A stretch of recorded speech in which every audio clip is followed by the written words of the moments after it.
You're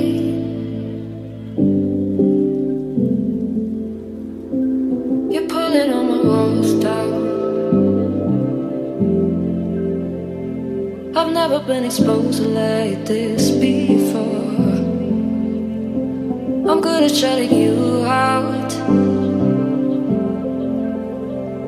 I've always had a way of keeping close.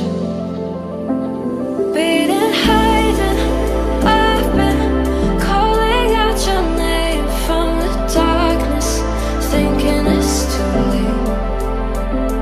If you're finding I've been too much on your plate, I'll keep hiding, calling out your name, calling out your name.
I would like to speak on behalf of police and Water and Power to provide some important information.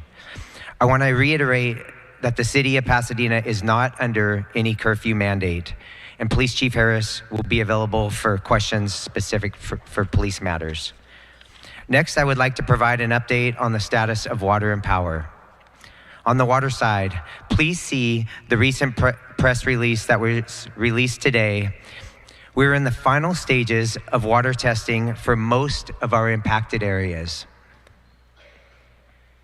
The results will be released and published tomorrow. We expect that up to 90% of the impacted areas that were under do not drink tap water orders will be able to resume drinking tap water tomorrow if the tests show that the water is safe to do so. Those results will be published for full transparency. On the power side, currently we're down to only 106 customers without power. 101 of those are in the Upper Hastings Ranch area where crews are actively working to restore power. Interim General Manager David Reyes is also here for specific questions related to water and power. I also want to refer you to the City of Pasadena website for any tips, maps, or information that I just provided. And you can go to www.cityofpasadena.net. All right, Chad Augustine there, the Pasadena Fire Chief, with updates there about power restoration and so much more. Let's get out now to Fox 11 in Los Angeles with more of their coverage of these wildfires.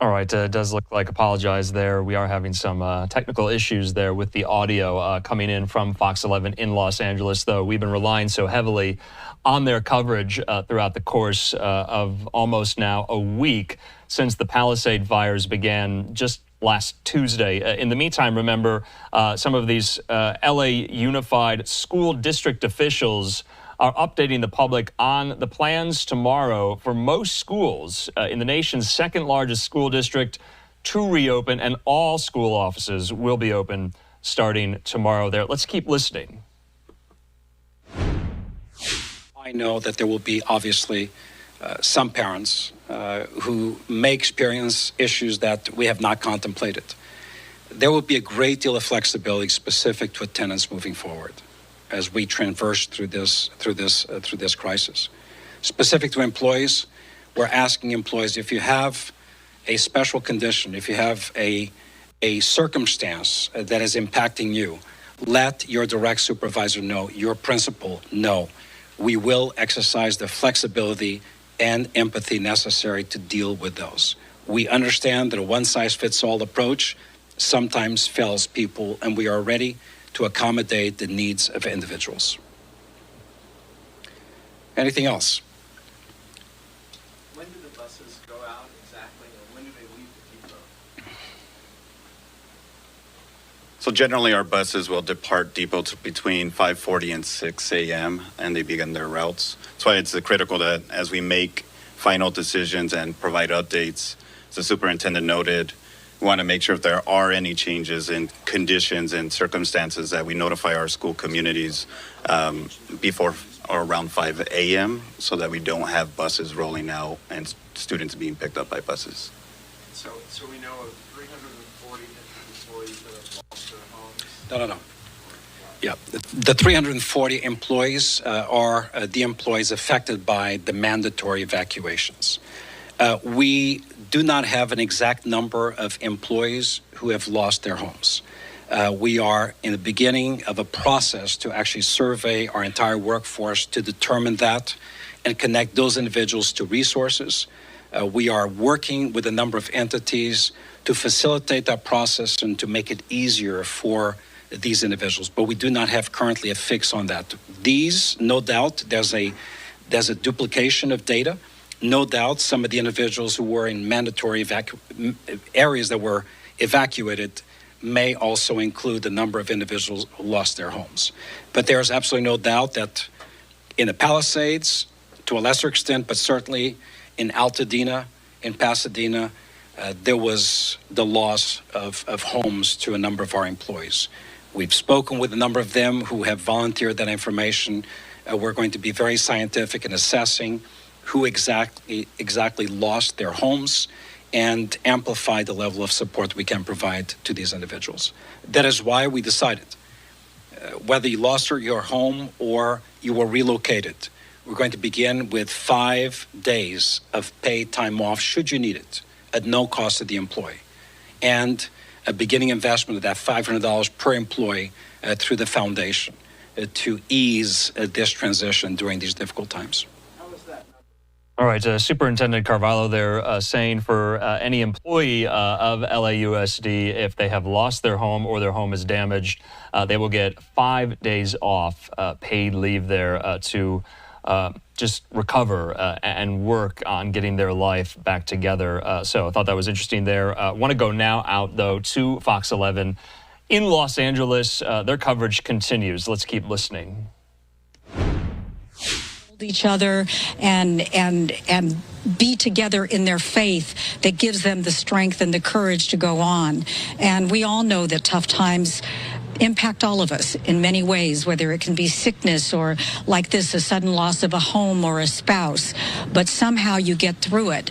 And being together is really at the core of what compels people to go forward. It's always a little better with support from everyone. Thank you, Laura. And that sense of community is just so important. The energy. And speaking of community, you know, we're seeing people from all over the world coming to our aid, including our neighbors to the south. Firefighters from Mexico arriving at LAX yesterday to help in the firefight. California Governor Gavin Newsom sharing this video. He was there to greet them in person. They're joining the 14,000 plus personnel already battling the Palisades fire from around the country. And we learned that they have to be trained a bit, so they're going to Beaumont first to be trained, and then they will join other people on the fire lines, other fire professionals. Well, today, Governor Newsom ordered another 1,000 members of the National Guard to Southern California. Fox 11's Mario Ramirez reports on their efforts. Tens of thousands of residents remain under mandatory evacuation orders in this area, and now you can see here behind me, the California National Guard has moved in to help with wildfire efforts in the area. This is called a MAT-V. It's made to withstand explosives, right now being used as a show of force to deter criminal activity. We're talking about 400 Guard members that have now been deployed to assist law enforcement with traffic control and securing these fire zones. It comes as 20 people have been arrested for looting in evacuated areas between Wednesday night and Thursday morning. Governor Newsom approved the deployment, saying the state's using every resource to protect these communities, also warning that looting will not be tolerated. Now, if we take a look across the street here from Woodbury and Santa Rosa, you can see the amount of debris still covering the streets. We've seen downed power lines and trees all over the neighborhood that have yet to be taken care of. As for the National Guard, Sheriff Robert Luna says additional CalGuard troops will be deployed in the coming days as the Eaton fire continues to burn in the hills above Altadena. In Altadena, I'm Mario Ramirez. Back to you. Thank you, Mario. The weather, the key part of this story in the days ahead. Our chief meteorologist, Adam Kruger, and a worrying forecast. That's right. We've got the red flag warnings posted now through Wednesday. We mentioned earlier, though, how it will be especially dangerous or particularly dangerous by Tuesday morning into Wednesday morning. More on that in a moment. But I want to share some little bit of good news with you. And we've seen this from the aerials, or if you've just been outdoors today, you can see there's certainly less of a hazy appearance to the sky as the fires are settling down a little bit. We actually have mostly good air quality across the area. A couple sensors right here measuring moderate air quality, but that's as bad as we see it right now. It doesn't mean we're in the clear for the rest of the next couple of days or a week or whatever, and we've seen that the smoke can kind of like come and go, but for the moment we have actually pretty good air quality across a lot of the area.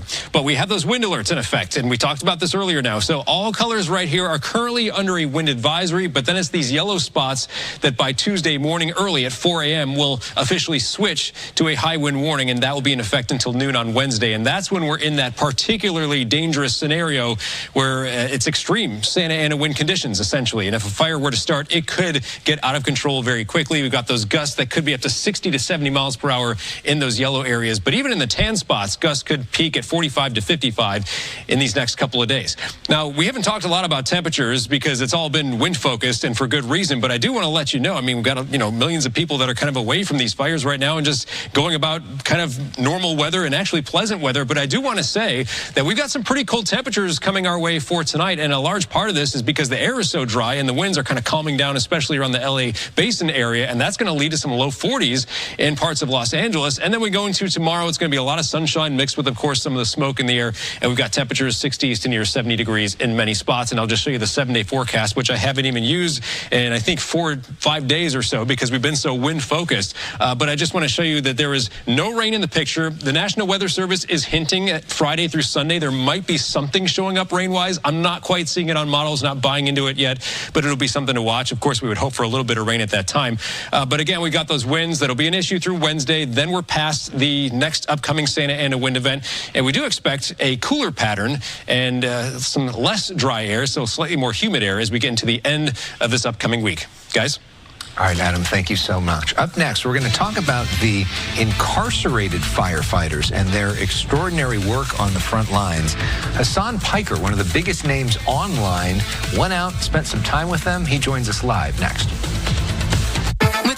All right, and we here on Live Now from Fox, while showing you Fox 11 Los Angeles and their coverage of these deadly wildfires, we'll also go to a quick commercial break. We'll see you in 2 minutes.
Fox, I'm Andrew Kraft. Thanks for being with us here as we continue to cover the deadly California wildfires that have devastated portions of Los Angeles County. Well, some of the biggest names in tech, some of these Silicon Valley moguls, well, they're weighing in. I'm talking about Elon Musk.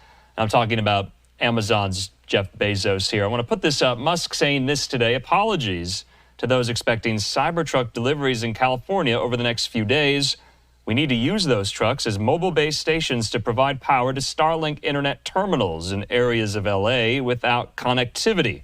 He says a new truck will be delivered end of the week there. Though, now, Fox 11 Los Angeles is back on the air from commercial. Let's watch. Went out and met some of these incarcerated firefighters, streamed live with them, and learned a lot from talking to them. Hassan, good to see you. Welcome. It's good to be back, Alex. Thank you for having me. Talk to us about what you learned meeting these firefighters. Yeah, so approximately at any given moment when there's wildfires happening in wildfire season in California, there's around 30% of the people fighting those wildfires are incarcerated firefighters.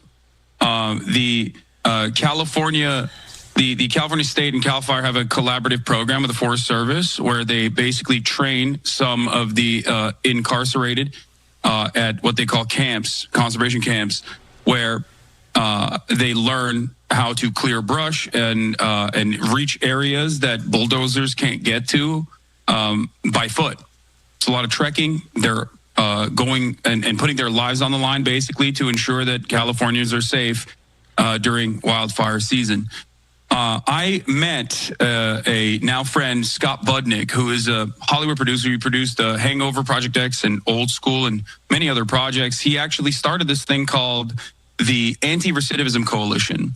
And I found out that he was actually working with the governor and also simultaneously expanding these programs. And I got to meet some of the youth offenders. This is a camp pilot program that they just started in 2023. Where they, for the first time ever, are bringing in youth offenders, young offenders that have have been incarcerated under the age of 25 or committed crimes under the age of 25 that are now part of this training program as well. And I mean, it was an incredible experience overall. And one of the things that I was kind of shocked by is the fact that these guys just kept asking, like, why do you care about us? Why are you here? Like, they were shocked at this level of attention there, because they don't have access to the news as readily available. So they're not exactly aware that, like, there are a lot of people in the civilian population that's talking about these guys right now. And one of the things that struck me was the fact that they understand that these are very dangerous conditions that they're putting themselves into, but they really are appreciative of the fact that they get a semblance of dignity and a way to help with these communities that they're a part of. So it was truly a tremendous experience overall. Yeah, and very eye-opening. And we talk about people going behind bars. Most people that go behind bars are eventually released, and so you want there to be a rehabilitation process so that they come out potentially even stronger than when they came in. And I know for you, you were really struck by the sense of hope that these guys felt. Yeah, so it's not a secret that the county jail structure and the prison structure in the state is pretty bad overall. Like, the conditions are pretty bad overall. There's a lot of violence. There are major problems. And from what I understand, aside from the fact that being able to volunteer for these programs allow these inmates to shave off some of their very long sentences, it also gives them an opportunity to train and potentially an opportunity for gainful employment after they're out, after they're released. And there have been a lot of initiatives to make sure that this is as ethical of a process as possible, especially in recent years. In the past, a lot of these firefighters, a lot of the incarcerated firefighters could only get seasonal employment, and they could never get municipal employment in the Los Angeles Fire Department because if you have a felony, you're not able to get an EMT certification. And if you can't get an EMT certification, you can't become a municipal firefighter. But nowadays, they're working on expunging some of the records as well for demonstrating good behavior and service for the community. And I think it's wonderful, because one of the things that I heard from virtually every single person there was the anxieties that they had as far as what they will do once they are released. What they like, how will they find an opportunity to reintegrate into society? This is something that obviously I read extensively on. There's a lot of data available on this, but it was truly interesting just seeing it in person, where these guys were also talking about the anxieties that they have about like wanting to become productive members of society. And this program, I think, is fantastic. And there are still some issues, of course, specifically around their wages. I think since the 80s, they had not seen any meaningful wage increases. Right. I believe they were getting around $5 a day. And they're doing basically the same thing that everyone else in CAL FIRE is doing as well. One of the hardest jobs on the line, basically. And now that wage has been increased to $24 a day, and I feel like it's a wonderful opportunity for reintegration. It's a wonderful opportunity for rehabilitation, and the conditions of the camps are significantly better overall than the conditions of the prisons. But having said that, I think that there's still room to grow. Yeah. This program could grow as well, and hopefully their wages can be fair in terms of adequate compensation. Sure. Because utilizing incarcerated firefighters as a way to displace the existing non-incarcerated firefighters is also, lowering the wages of non-incarcerated firefighters. Hassan, thank you so much for bringing this issue to our attention. We really appreciate it, and appreciate the work you're doing. Yeah, thank you so much for having me. All right, we got some breaking news now, Susan. We now have new information about the death toll from the Eden and Palisades fires. It's risen. 24 people are now dead, considered dead. The Los Angeles County Medical Examiner's Office says 8 of those deaths were attributed to the Palisades fire, the other 16 from the Eaton fire. The latest cost estimate for wildfire damage is now $150 billion and climbing. To put that in perspective, the 2018 Camp Fire in Northern California cost $30 billion, and that fire was considered the state's most expensive to date. On top of this, back in July, State Farm dropped about 1,600 insurance policies in Pacific Palisades. As the Sunday sun rose over the LA basin, hundreds of volunteers and thousands Eaton fire victims and the needy came to Santa Anita Park, which is the site of a remarkable pouring out of help and support for those most affected by the Altadena fire, as well as the greater community. Reporter Tom Vakar from our sister station KTVU has the story. In what can only be described as a flash mob of faith and friendship, something extraordinary is happening at Santa Anita Park. So we need 10 people who are able to kind of lift and do some heavy lifting. So we'll do 1, 2. All for free, and to whomever, clothing, sundries, hot or cold packaged food to eat here or take to their shelters. Warm hot dogs. Anybody else want warm hot dogs? For volunteers, a labor of love. They all have to eat, and what's better than some organic local fruits from the fruit trees here. I don't see rich or poor. I just see and the need. And so people coming together, it's amazing to see just everyone from everywhere come together. From the deepest depths of his heart, Victor Edgar Rapella put out the most heartfelt donations, toys. It's really important because as a kid, I didn't have any toys, and it's so nice like having some kids having fun. It all started a few days ago at the Rose Bowl. You're very welcome. We thought we were going to give out 500 hot dogs and, call it a day. When word got out, it became a clarion call to pitch in. And what happened is donations started pouring in. Next thing we know, other food vendors came to help, and then before we know it, it got so big so rapidly. So big, it had to move to Santa Anita Park in nearby Arcadia. A lot of us, we come from the streets. A lot of us were homeless in LA, and we got a second chance at life, and we're making the best of it. So it's only right to give back. We stopping by and looking for mainly baby diapers and kids' clothes and shoes because they run out the house without their shoes. We're not rich people. We're barely scraping by as is. We're a foster house. We got 6 foster kids. We had to evacuate. Stay strong and stay positive. We'll survive. We all work together as a community. Thank you very much. Though this will last until Wednesday, you can bet whatever is left over will be handed out to the organizations that will make good use of it for the people who really need it. Tom Vakar, Fox News. Wow. I think about all the need, but the generosity has just been incredible. Exactly. It's really a dramatic picture, don't you think? And it erases a little bit of the stain of what Santa Anita Racetrack means to me, because that's where my family went initially during World War II and the relocation. Initially, it was to the racetrack. Before they were being interned, they went to... Before they went to the incarceration camp in Aurora, Arkansas, they had to relocate there first. Wow. All right. Interesting history there. You are watching the Fox 11 Weekend News. We are following this continuous coverage of these fires that have burned all over Southern California. Let's start with the Palisades fire and talk more about that. Nearly 24,000 acres have been burned. We're talking about Southern California Power now. The good news is for our region, more than 90% of power is now back on, 500,000 customers back online, but there are still 62,000 customers without power.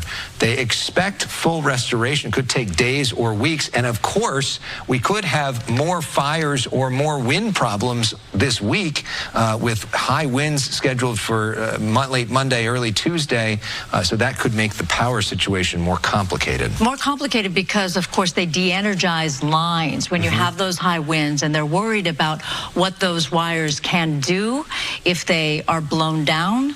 So they de-energize the lines, and sometimes they do it in a prophylactic way, meaning ahead of it, ahead of the wind, because when they see where the wind is going and they worry that that's going to be a problem, then they de-energize the lines. And we just heard them say that at a community meeting in Pasadena City College.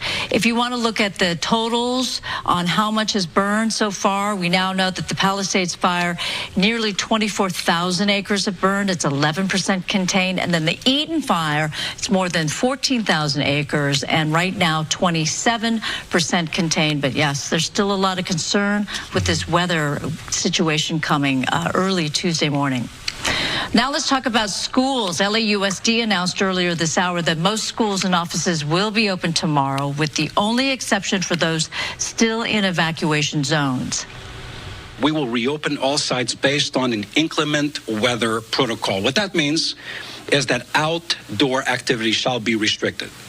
Indoors, we expect air quality conditions to actually be better than the air quality condition in the vast majority of homes where our children reside. That is key and that is important. We've turned on... All right, so you can take your students to school tomorrow. So headlines here, most schools open tomorrow, except for schools in those mandatory evacuation areas, limited outdoor activities. Food distribution site will be at Webster Middle School, 9 a.m. to 12 p.m. We know so many people rely on those food from the district. We are going to be talking with Nick Melvoin, who is the board member for the area that is impacted by this. He's going to be joining us in the 6 o'clock hour with more news about what happens to the students in these schools that have now burned down. Where do they go from here? A complicated operation that they're working on. So we'll hear from Nick in our next hour. And if your students go to any of the other district schools, that could be operated as normal, meaning if you get food assistance from those schools, you don't have to go to Webster Elementary to get your packaged lunches, etc. All right, let's talk about the breaking news that we have for you. Yeah, so this is just some breaking news out of Santa Monica. Our colleague Bill Malusian of Fox News just reporting that Santa Monica PD have arrested 10 burglary suspects in the Palisades Fire Evacuation Zone since the fire began, and none of them live in Santa Monica. 6 had burglary tools with them. One pair had the Watch Duty app open on their phone to try to track the evacuation zones. The Santa Monica PD say that they were able to stop these attempted burglaries before they were carried out.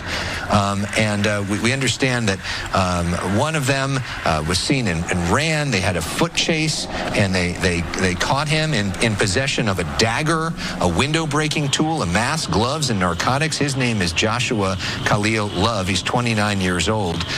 We got a 22-year-old Miguel Angel Durantes, an 18-year-old Dominic, in a van together, were pulled over by the PD. They ran a stop sign. They were unable to provide ID. They had the Watch Duty app open. This is how people apparently are doing this. They found more burglary tools with them. So this is Bill Malusian's tweet about this. Those are some of the booking photos for them. Overall, SMPD says that there were 39 people arrested in evacuation zones since the start of the fire. And again, none of them live in Santa Monica. Those not charged with attempted burglary were picked up for curfew violations, drug possession, warrants, probation violations. According to SMPD, there were 2 successful burglaries where suspects did get away. Those cases still under investigation. But it is worrying to hear that these people are clearly being strategic in trying to target these areas where people have evacuated, trying to steal their stuff. We're grateful that if indeed these suspects are guilty of what they're being charged with, that they were arrested and were not able to be successful. And there was a report of 2 men that were in all black, and they were arrested in front of Kamala Harris and Doug Emhoff's house in Brentwood. So clearly, they are not heeding the warning from all of the authorities who say you will be prosecuted to the full extent of the law. There's no patience for this. Yeah. I mean, it's just like you're adding salt to the wound. Everyone is hurting. And now they were caught, and now hopefully they will be prosecuted to the full extent of the law. And I think that's part of the reason that they're maybe putting out booking photos and trying to get the message out that they caught these people as a bit of a deterrent for other people that may be thinking about doing it. Well, and because we often joke, it's like, well, the people who need to hear from Nathan Hochman or Jim McDonnell, the police chief, or Robert Luna, the sheriff, they are not watching these news conferences. per se, but you know, if you put the mugshots out there. If they're arrested, they might. Yeah, exactly. You put those mugshots out, it becomes real. Yeah. All right. Where are we headed to next? We're going to go to Chelsea Edwards, who is in Pacific Palisades. And Chelsea, I know you've been talking about how frustrating it is for people who can't get back to their homes, and for them, I could only imagine how frustrating it would be to hear that people are trying to steal their stuff. I mean, when you drive through these devastated areas, it just blows your mind that anybody is even capable of victimizing these people even further than what they've already lost. I hope those people are prosecuted to the fullest extent of the law, as they should be. I mean, these people have lost everything. And even the people who haven't lost everything, they're still evacuated. They're not in their homes. I mean, they are relying on other services. They're staying in hotels. They're, trying to accommodate their kids' needs and their pets' needs. I mean, to have something like that happen, to have someone go in and then rob your valuables after something like this is just astonishing and just astonishing. I mean, look at some of this devastation. So we're standing on Drummond Street. This is right near Toyopa Drive. Every single home on this street and every single home around this intersection is gone. This is all you see, and burnt not just down to the foundation, but even below the foundation. I mean, this fire was so hot, you can see that it actually burned into the basement of what looks like this home. I mean, just incredible when you look at it. And if you look down the street a little bit, you can see the path of this fire. So it looks like it came from the north. It swept down through Sunset Boulevard. We were here as it was sweeping through. We saw all of these homes on fire. But look how far it came down. So this is one block south of Sunset. And if we can pan to the right a little bit, look at these cars. I mean, these cars were just sitting here. The fire was so hot, so fierce. It jumped from these homes straight over to these cars, just completely scorched them. I mean, look at this. There's absolutely nothing left. The rubber has been melted off the tires. There's hardly even a shell of this one left. You can barely see the passenger seats as well. And then it moved right across the street, catching some of these very large, beautiful old trees, scorching a car right here, and then just going straight to the home next to it. And this is scene after scene. We're seeing this street after street after street. This is what people are dealing with, and this is what they're going to be coming home to. I know we've been talking about this, but 24,000 acres have been destroyed so far. Thousands of structures like these have been lost in all of these fires combined. This one, the Palisades fire, just 11% contained. So still so much work for firefighters to do. But when you look at images like this, I mean, you think about what lies ahead for these homeowners as well. I mean, what they're going to be faced with when they think of rebuilding absolutely everything. We're actually going to close it there. We'll come back to us in just a little bit. But right now, we're going to toss to a break. We'll be right back. You're way shorter than I thought you'd be. There's a shirtless selfie of me by the dumbbells. All right, we're going to step away from that right there. I'm Andrew Kraft. Thanks for being with us here as we approach the top of the next hour. Fox 11 Los Angeles going to a quick commercial break. Chelsea Edwards doing such great reporting down there on the ground in the Pacific Palisades, recounting now that the sun's down, yes, what it looks like, what people are going through as... Remember, we're tracking some of these Santa Ana wind events that might occur either tomorrow or Tuesday. Red flag advisories and warnings are in effect still until Wednesday, the 15th there. Let's show you some of these tweets while Fox 11 is in commercial break here. Remember, we brought you the news. Max Gordon and our colleagues there, Matt Finn and others, Bill Malusian on the ground with the news from the LA County coroner's office, the medical examiner's office, confirming that 24 people have been killed due to the wildfires in Los Angeles. That just came out, according to the LA County medical examiner. And so if we have the breakdown between the Palisades fire and the Eaton fire, we can put that up for you. We're going to get that, and we do have it. I just don't have it in front of me. But right now, they're, according to the LA County Medical Examiner's Office, the coroner, they're saying 24 people now confirmed to have lost their lives, to have been killed during these wildfires. There is a breakdown, though, between the Palisades fire and the Eaton fire. We'll get you that in just a moment, that breakdown. But in the meantime, that is the latest major breaking news update from Los Angeles officials. And so we've been showing you some of these updates. Looks like they're in Pasadena. This just ended, this live community press conference and update on the Eaton fire. That just ended there. And so we'll include that in its entirety in some of our overnight hours and some of our continuing coverage of this.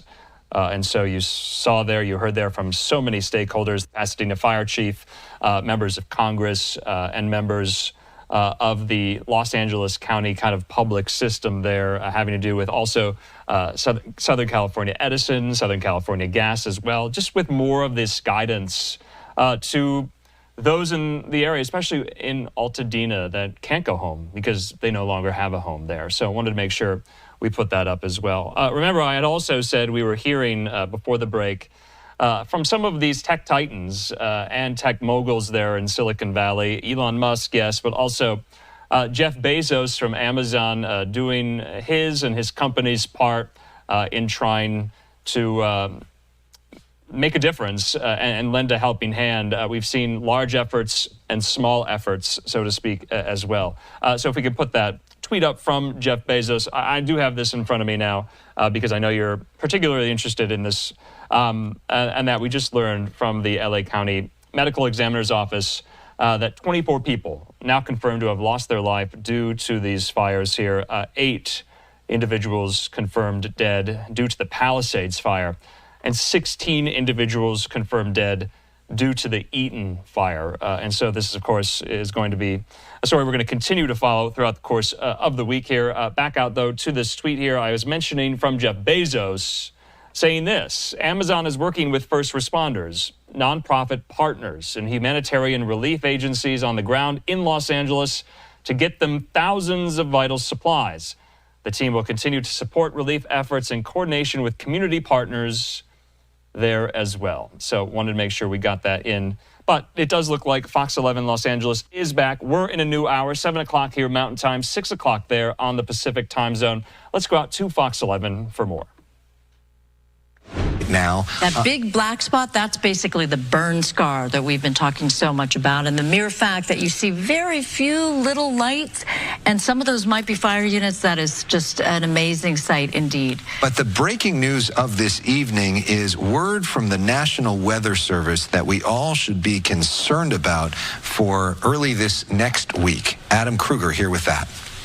Yeah, this was breaking news this afternoon. The National Weather Service in their 3 p.m. forecast package announced that not only did we have the red flag warning, which we knew about, but they've upgraded it to a particularly dangerous situation red flag warning. And if this is sounding familiar to you, it's because it's the 4th one of the season, which is incredible. We call these rare, but I feel like now the word rare needs to be in quotes because it's seemingly not so rare, at least not this season. These are reserved for the most extreme Santa Ana wind events. The last time this was issued was just last week when we had the fire breakout, of course, and the fires are still going. Before that, the last time was in December, and that was issued just ahead of the Franklin fire around Malibu. And then just before that, the last time it was issued was in November, which was issued just before we had the mountain fire breakout around Camarillo. Before this season, the last PDS red flag warning was in 2020. So, I mean, it's amazing that we've seen more than one this season, but the fact now that we're on our 4th is incredible and should give you some concern about what's coming our way, because this could be, well, it will be a serious situation weather-wise.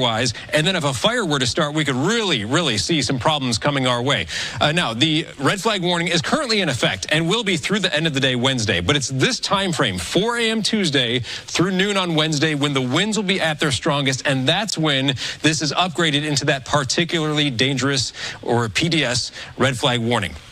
Okay, now we have wind advisories, high wind warnings. It gets a little complicated at the moment because there's different areas with different types of alerts. So let me break this down for you.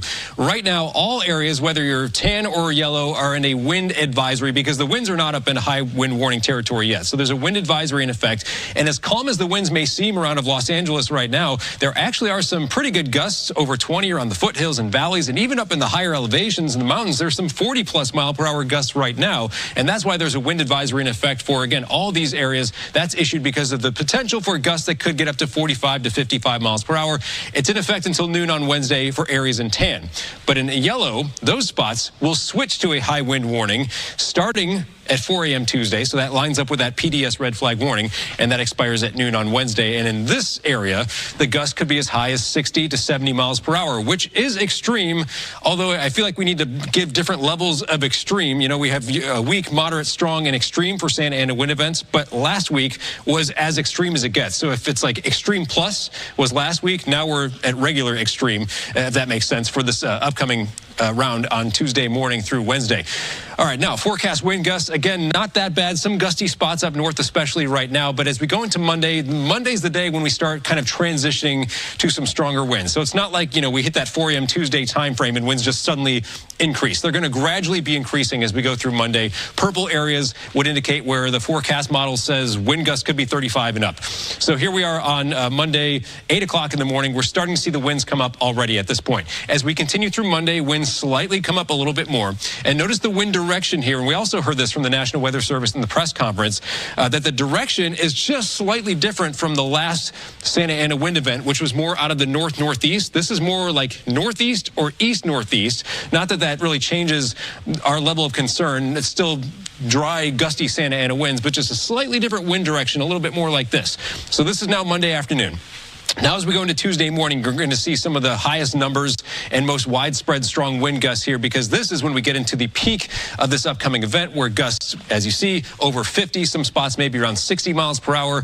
Like we often see with these events, though, there will be some pockets of LA kind of protected from the San Gabriel Mountains, so it's not going to be super windy everywhere. That's why you see those alerts more so issued across a lot of the, again, valleys and mountains and areas off towards the north and east through the Inland Empire and through Orange County. And we've said this throughout the last several days, that these areas have also been experiencing very ferocious winds and very dry air. We've just lucked out that no fires have broken out there. But that's another spot that needs to be on high alert for the potential for, again, if a fire does start in the next few days, it could get out of control very quickly. And then late day Wednesday, we see this event wind down. We don't see anything too serious for the foreseeable future coming after that. We'll head back to you. All right, Adam, thank you so much. Today, Governor Gavin Newsom signing an executive order to help rebuild homes and businesses destroyed by wildfires in Southern California. Just yesterday, I was with the governor, and the first question I asked him is, how are you going to cut the red tape to make rebuilding faster? Well, now he has. His executive order suspends permitting and review requirements under the state's Environmental Quality Act, known as CEQA, and the California Coastal Act.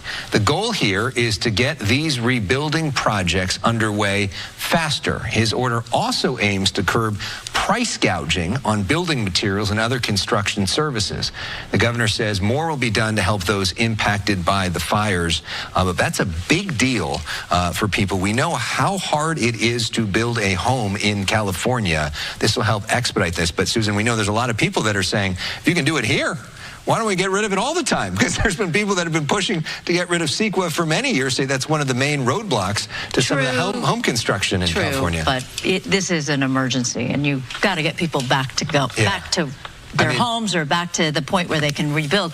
Meantime, Catherine Barger, LA County Supervisor, also said we're in lockstep with the effort to make this as streamlined as possible. Yeah, and both of them also have sent individual letters to Donald Trump to try to get him to come out here. One of the interesting developments this morning, Barger said she has been in communication with the Trump administration. LA Mayor Karen Bass said that she has been in communication, and they are actually now negotiating potential dates for Trump to come visit Los Angeles. But it did sound as if the only actual communication was with the administration as opposed to Trump directly with Trump himself has not called, and Newsom says they have not talked at all during all of this. As much as they would like to hear from him. Okay, we're going to move on now. And have you had about as much bad news as you can stand? Well, believe it or not, there's plenty to be positive about as well. Haley Winslow now joins us to tell us about some of the good deeds that we're starting to see everywhere. Haley. Yeah, I call them LA's heroes. There are so many good Samaritans out there that are shining a little bit of sunshine on these dark times in LA. Big or small, these amazing acts of kindness, helping your neighbor, helping a complete stranger, a woman who loses her home and then grabs a hose and saves her neighbor's house. They've been flooding in, and I just wanted to highlight a couple of them. So here's one.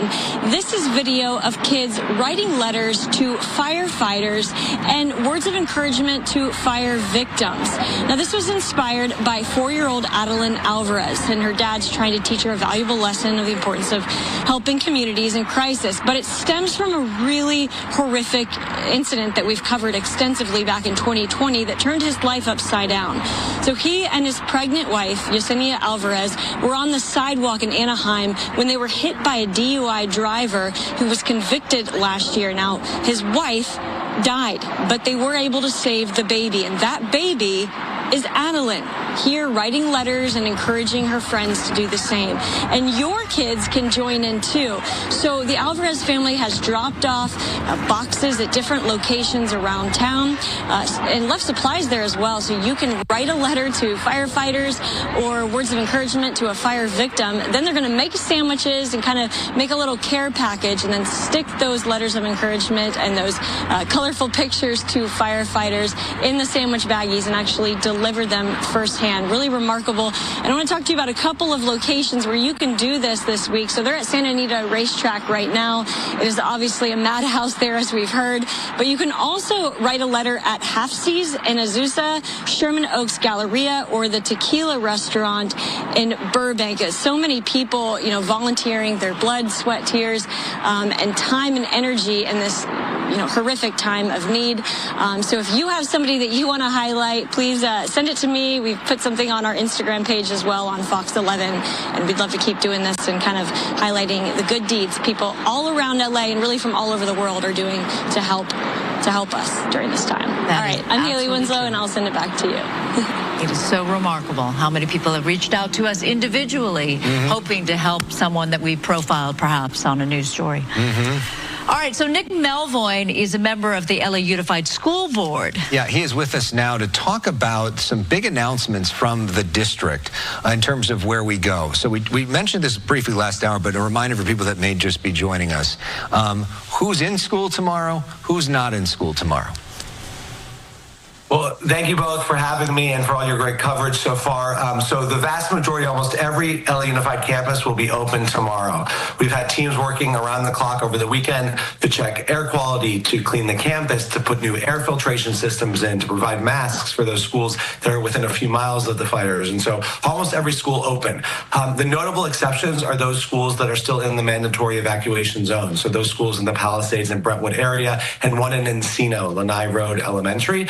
And we are actively monitoring conditions at 2 schools just east of the 405 in the warning zone, Roscomare Road and Community Magnet. But it's good news that most of LA Unified will be open tomorrow. And the other good news to share is that we have found temporary locations for the 2 schools that were destroyed last week, Palisades Elementary and Marquez Elementary. They will be placed, Palisades Elementary at Brentwood Science Magnet, and Marquez Elementary and Norris Sterry Elementary as soon as Wednesday. So within a week, we'll be able to have those kids with their peers, with their teachers, with their principal back in a physical school location. Finally, we're working with Pali High's leadership. Palisades High School was not in session last week. That school, luckily the physical campus mostly intact, but it will be a while before we can get folks back there. And so we're working with them. That school will be remote this week, Pali High remote, but then we're looking for temporary locations to get those kids back physically as well. So for the kids that are moving schools, their schools are burned down, are those other schools also have students in it? So you're basically going to have 2 campuses going at the same time, or how is that going to work? Exactly, Alex, and it's been really incredible. I was at those schools this morning. So we have Brentwood Science Magnet right in Brentwood at San Vicente and Gretna Green, and Norris Sterry, which is in West LA off of Sawtelle. Campuses that have enough space, shifting enrollment patterns, demographic trends over the last 20 or so years. And so we're able to house the entire Palisades Elementary and the entire Marquez Elementary community at those schools respectively.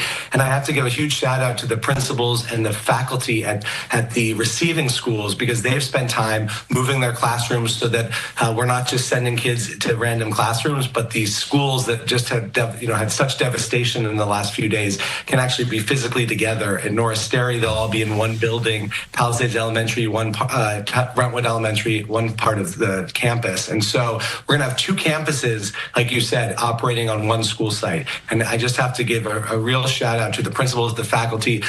Staff was working overnight at these campuses to bring in new furniture, bring in textbooks for the Palisades and Marquez kids. So it's a real Herculean effort. But what we want to do is make sure that those kids, as soon as Wednesday, have a physical campus to come to, have community, are with their existing classmates who've gone through the same trauma they have, their teachers and their principals.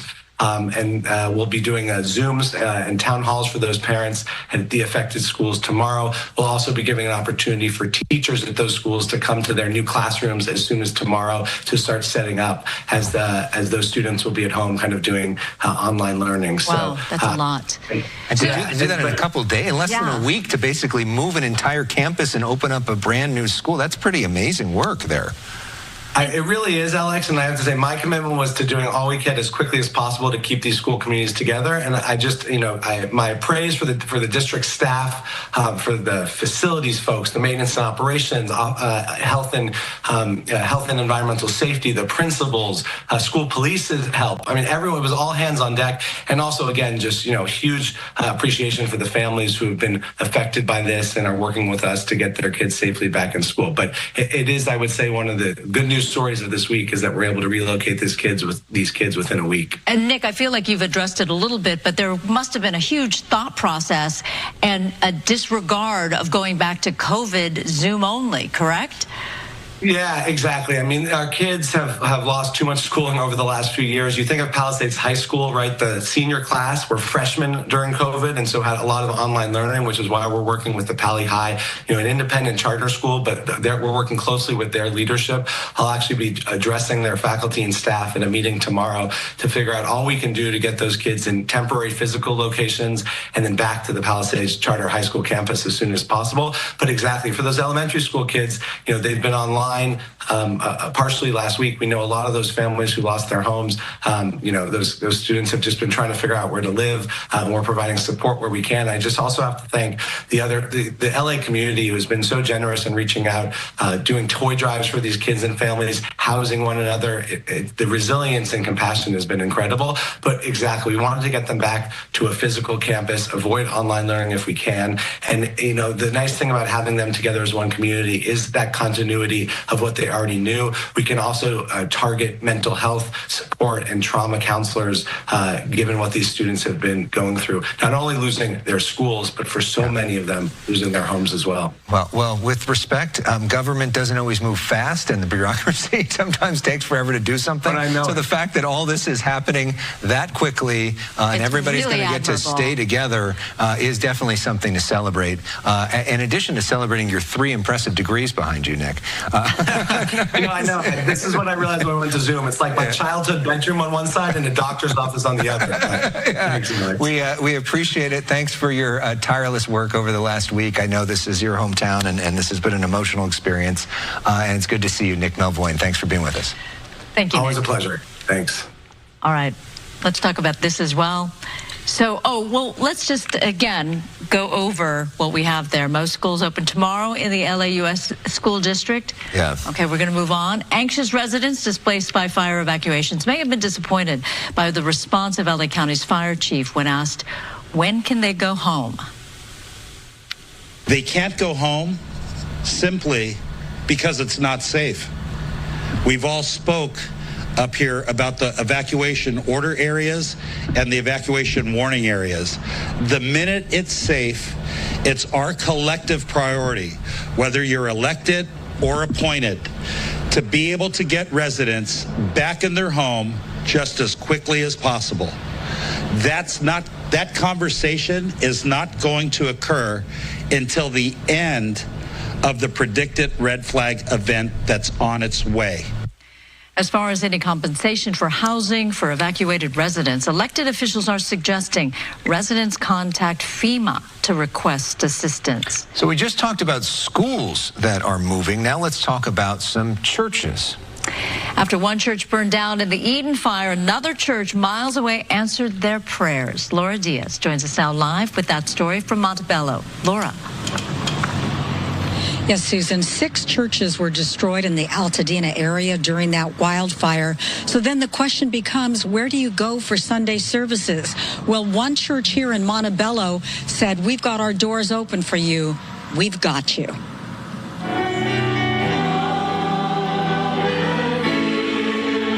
The fact that we have no place else to go, this was wonderful. Victims of the catastrophic Eaton fire found a place to worship and heal this Sunday after their church, the Altadena Community Church, burned down to the ground this week. 27 miles away from the fire line in Montebello, there were tears, prayers, and fellowship. The location? The Montebello Plymouth Congregational Church. As soon as I heard that Altadena's buildings had all burned down, there was no question that if they wanted to worship with us, it would be a joint service. Someone's going to reach out and invite us to come, and they did. What we saw was an amazing example of generosity. Church faithful, side by side. Dozens sought solace and the belief that faith moves mountains. It means a lot to me. I almost didn't come because I didn't know if I could handle it. I wanted to see my family from the church. I know over, I guess, 19 homes from our congregation were burned down. This married couple took a final picture as they fled their neighborhood turned inferno on Tuesday. So I took this last picture. I said, this is just what I need for, I don't know, for memory. At Sunday services, they found strength. To know that they put on this extravagant welcome for us is just heartwarming. The church is not a building. The church is the people. And the church can worship anywhere. And we saw that worshiping take place today. A common theme was, God is with us in troubled times.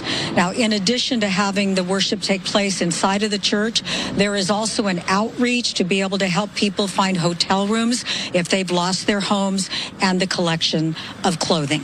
I'm Laura Diaz reporting live from Montebello, sending it back to the studio, Alex and Susan. I love that sentiment. The church is not the building, it's the people. Yeah. Thank you, Laura. And that's probably going to be true with the schools, too. Like what Nick was just talking about. You can move the whole school together. The kids get to stay together just like the congregates get to stay together. Thank you, Laura. We take a live picture right now from Skyfox, and we don't see a bunch of flames from this picture. Just a quick note on schools. We were talking about the LA Unified School District. Santa Monica, almost all of their schools are going to be open tomorrow. In Malibu, though, those schools are going to be closed Monday, Tuesday, Wednesday out of precaution when it comes to the Santa Ana wind event. So Malibu schools are closed, but most of the LAUSD back open. We have more news when we come back.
And welcome back here to Live Now from Fox. I'm Andrew Kraft, and we appreciate you joining us. And you have been joining us since these fires broke out last Tuesday. And we are on the precipice of yet another red flag advisory and event coming possibly Monday and or Tuesday with more dangerous high winds. And so we'll have to wait and see what those will bring. But we are on guard for them here on Live Now from Fox. In the meantime, we did want to put this up here because we know so many people are wanting to help. And so Fox Corporation has made $1 million donation to the Red Cross California wildfires relief efforts and continues to partner with the annual disaster giving program.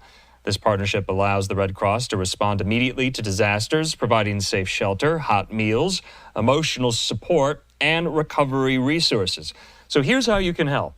Visit go.fox/Red Cross or scan that QR code on your screen. Your donation enables the Red Cross to respond and help people recover from this disaster. So scan that QR code or go to that link there at the top of this graphic, go.fox/Red Cross. In the meantime here, let's get back out to Fox 11 Los Angeles. Our colleagues there, Alex Michelson and Susan Hirasuna, with more stories, telling them as they recover from these wildfires.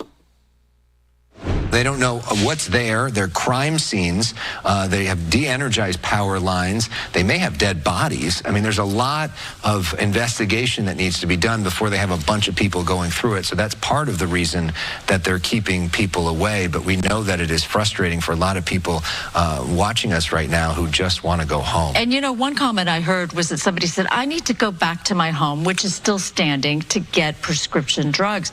They have tried to make that easier if you go to the evacuation centers. Altamed is there, Kaiser is there. They're trying to facilitate that. So if you're missing a prescription drug, you can get it there, or at least get the help to facilitate that and make you get your prescriptions a little bit more easily than standing in line to try to get back into the Palisades area, for example. And, you know, the police Chief McDonald said, we don't have the ability to escort people into this dangerous area. It's just too many people want to go in and not enough resources. Some 7-hour lines to do that yesterday. All right, so many in SoCal coming together to help the thousands impacted by this week's devastating fires. Yeah, but let's talk about now the death toll from the wildfire has risen to at least 24. This is from both the Palisades fire and the Eaton fire. There's something like 16 people that are still missing. Those numbers are kind of hard to figure out because sometimes they get confusing. Just because they're missing doesn't necessarily mean that they're presumed dead. But that death toll, though, likely to rise as these investigators go through some of these scenes. They have found human remains as they go through some of these burnt out properties, which is sad news, of course. And as we do this, we're starting to learn some of the names and some of the stories behind people that have died, and we will report on that throughout the night tonight. Now let's talk about what's happening when it comes to power. Southern California Edison announcing today that it has restored this is more. The 11 News. Okay, more than 90% of the outages to customers. That's more than 500,000 households. As of this morning, just over 62,600 customers were still without power. Edison officials warn that severe equipment damage and access restrictions could increase the time for restoration by days and possibly weeks. And of course, we saw many of these high-tension wires threatened by flames. And so you can imagine why it is such a challenge for Southern California Edison to get to those towers, to fix the wires, to restore the power. And that's not even the fact that a lot of the transformers are gone, and also in areas where there's burned down, then really the infrastructure needs to be restored. And we know that there's a particularly dangerous situation in terms of the winds scheduled for Tuesday, and when that has happened in the past, they intentionally de-energize a lot of the lines, intentionally knock out power because they fear that those lines could spark fires. So expect on Tuesday certain areas are not going to have power as a precaution. City of Long Beach hasn't been touched by fire, but the community is offering assistance to those impacted by the fires through a partnership with the California Community Foundation. Long Beach Mayor Rex Richardson joins us now to talk about how you can help. Welcome to you, Mayor. Thanks so much, Susan. I just wanted to first just express my deepest condolences and concerns for all of our neighbors across the region that we know have been impacted across our broader region. And although the fire is on the borders, it does come pretty close to home with many of our friends and loved ones impacted, city employees and others. So what we're doing is Long Beach residents have already been springing into action. Our Long Beach city has deployed 10 unit support, firefighters, police officers. But with our annual State of the City address coming up in just 2 days, we have an opportunity to come together and call to action, rally our community together for an even greater impact. So we're partnering on a call to action for Long Beach residents to support the relief efforts and recovery impacted by the wildfires. So all you have to do is simply send a text LB to LA to the number 707070, and you can help support this incredible effort because at the end of the day, we want all of our neighbors to know that they're not alone. What does that mean, though? You send that text, and then what happens? You can text or you can go online to the Community Foundation's website, make a contribution. The county has recommended a number of official areas where you can give. I know that there's a lot of fraud out there, and so the more we can support official channels to support the relief, that can allow the flexibility to help folks who may be displaced or help the firefighters or others with the effort ongoing. And I know that people want to give toilet diapers and all these other things, and that there's certainly an area for that. But the most good that we can do right now is to actually give our monetary support to help with the families and the efforts that's ongoing here. And so I'm rallying our Long Beach residents to do the most good in this moment. And we have, and I've seen our community come together time and time again during the pandemic and others. And this is going to be another great moment for us to really support our neighbors to the north. So basically, it's a great portal where you are assured that the charity, the foundation, will A, get the money where it needs to go, and B, that it's bona fide. You don't have to worry about fraud. Absolutely. And that's a big question. In the city of Long Beach, there was a lot of misinformation out there, and we used longbeach.gov/emergency to get information out so people know what you can trust.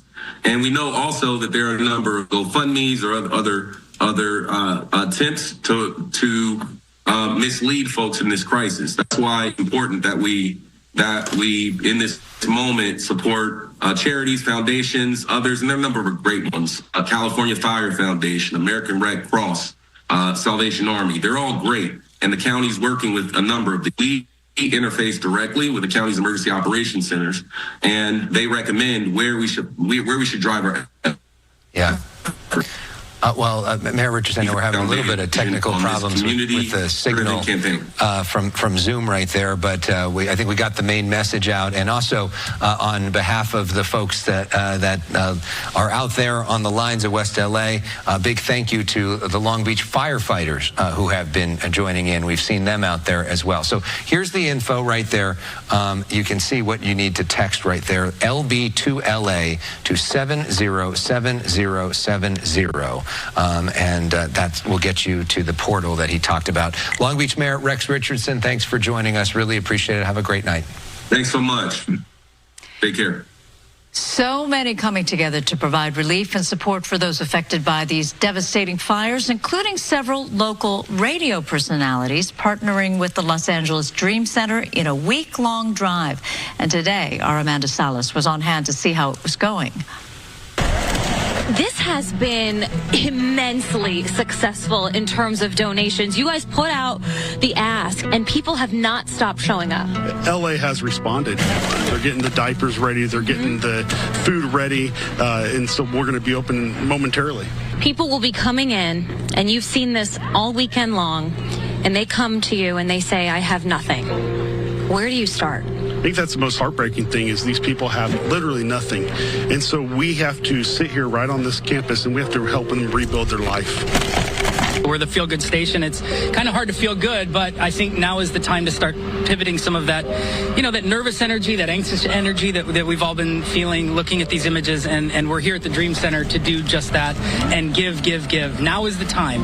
And this is all part of iHeartRadio, iHeartMedia. The heart is the key word here. And so many people in LA have so much heart in giving their time and donations. Yeah, and we're so glad to be partnered with the Dream Center. They've been doing this for 30 years, you guys. And, there's a lot of times we have the opportunity to give and you don't quite see where your donation or your money may be going.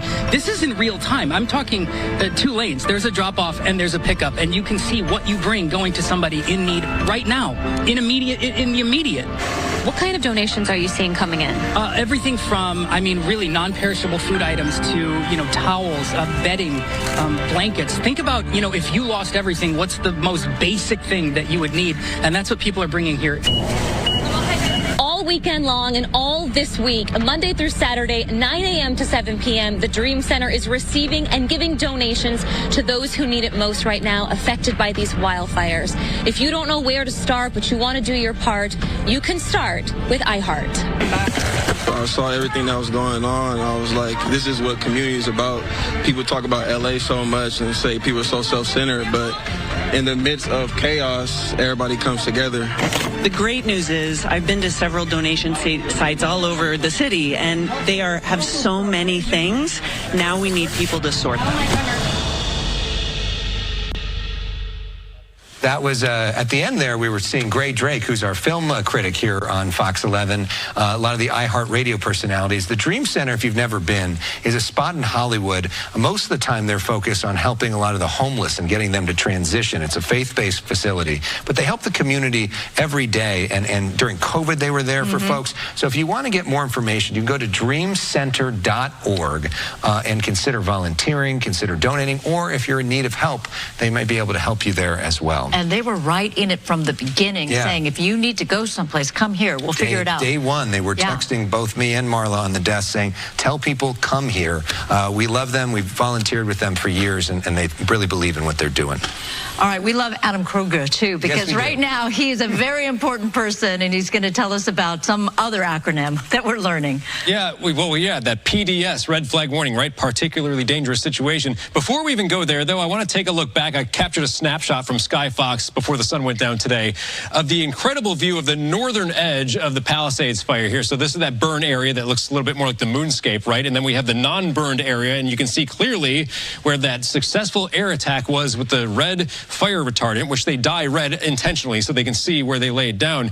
And how about the effectiveness there, at least on the northern edge of the Palisades fire? Other areas of reference right here, that's the 405 right there, Santa Monica up right here, and there you see the ocean on the top right part of your screen. So just an impressive view of some of the work they've been doing. And you've also probably noticed less smoke in the air today, and we actually have currently every single available air quality monitor showing good air quality right now, and that could change to poor air quality at some point over the next few days, but at the moment we've got mostly good air quality, it seems. All right, now we have that red flag warning that is right now in effect and continues through the end of the day Wednesday, but there's a really crucial time frame to all this, and that's going to be the 4 a.m. Tuesday to noon Wednesday time frame, where we jump into this PDS, or particularly dangerous situation. The National Weather Service puts that tag on the most extreme red flag warnings, and in general, over the course of years, these are rare, but this happens to be the 4th one of this season, and in the previous 3, it was last week, and then also in December and also in November, these were issued just before fires broke out in all those scenarios. I'm not saying that guarantees that we've got fires coming the next few days or additional fires, but the conditions will be there where if a fire starts, it could really spread very quickly.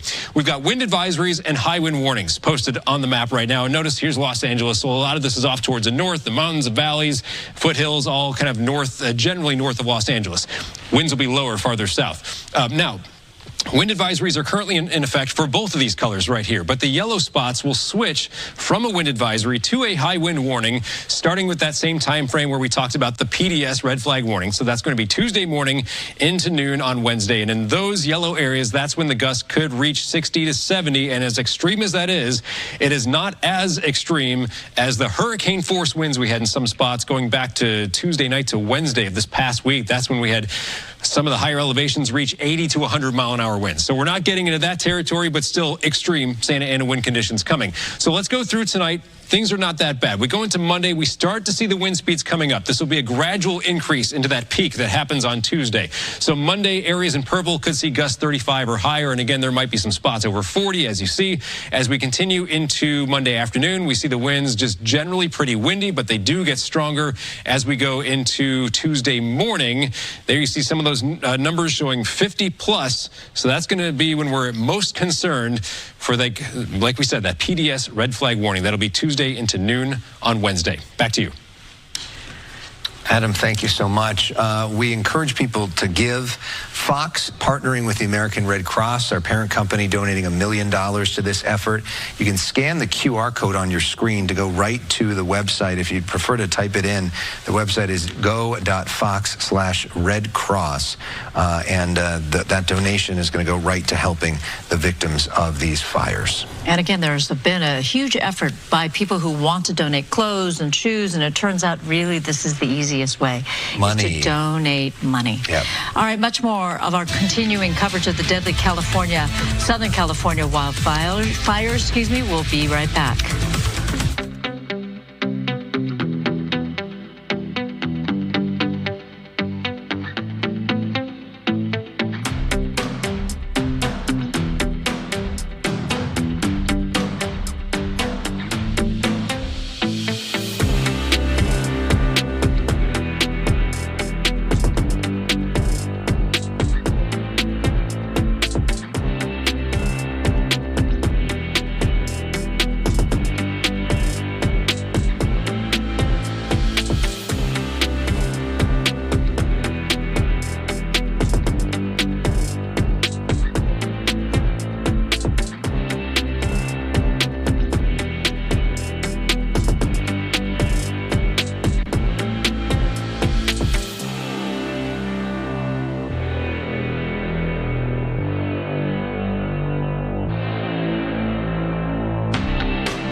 And welcome back here to Live Now from Fox. I'm Andrew Kraft, and you have been watching Fox 11 Los Angeles' coverage for most of the week here. They've been doing such an excellent, spectacular job and a tough job. This is telling these stories of individuals who have lost loved ones and who have lost everything they own. We're going to get back out to them. They're still in commercial break. They're continuing to tell their stories in their community. But in the meantime, we are going off live at the top of the hour. We're going to be diving into some of the latest numbers that we are getting on these two fires that are still ongoing right now, the Palisades fire and the Eaton fire. In the meantime, let's go back out to Fox 11 in Los Angeles with more.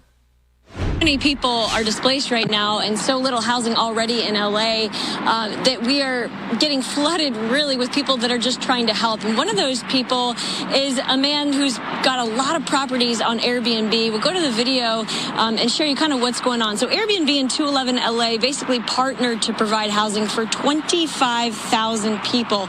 So if you're one of the people who needs a place to live, a Claremont man posted that he manages about 60 Airbnb properties and currently has 20 vacancies. Well, social media, as you can imagine, was flooded with responses. But both for people who needed housing, but also people who had housing. So he started connecting the two, essentially serving as a triage for the responses. Here's what he had to say today. There's a lot of resources out here, and a lot of people are not aware of the resources. So Airbnb.com has resources for free, and 211 LA has resources also for free. I've gathered those resources. I want to help people. We also have a lot of rentals, and we're helping people put people in those rentals. So if they need help, if anyone needs help, just reach out to us, send us an email. We're going to try to bridge that gap for you.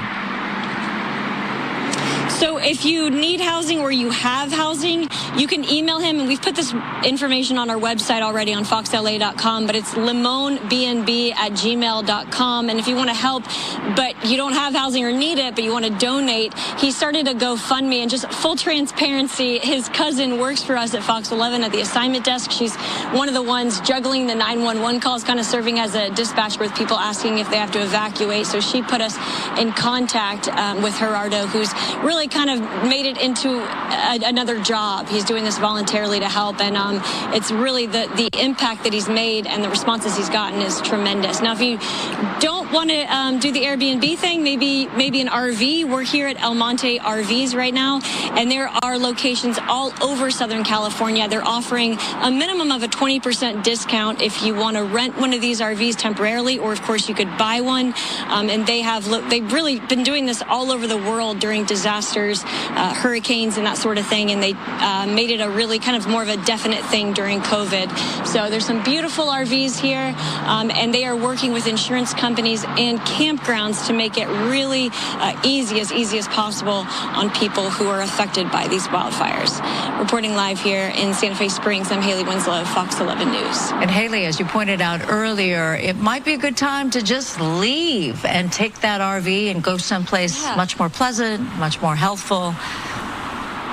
I have to say, I mean, if it were me, just to kind of clear your head after everything going on. I mean, we saw in Northern California when they had the fires, a lot of people got these RVs and they parked on their, even though their house wasn't there anymore, they parked on their property. But, you know, that's the beauty of getting an RV versus staying in a hotel or a shelter, is that you have the freedom to go where you want, and maybe it's a good time to kind of travel a little bit while you're figuring things out. But these are beautiful RVs. We went inside of them, and there's Winnebagos, there's Conquest, Four Winds, and Sunseeker, and they are pretty remarkable inside. And right now, no one has the option to go back to their property and camp. Right. There's no services there anyway, but right now everybody is kept out. Those who don't have cars, too, they are delivering these RVs as well. So if you just call El Monte RVs, they will literally help you with everything. They even provide the bedding. Great. Thank you, Love to Haley. hear that. Haley Winslow, thank you so much. Let's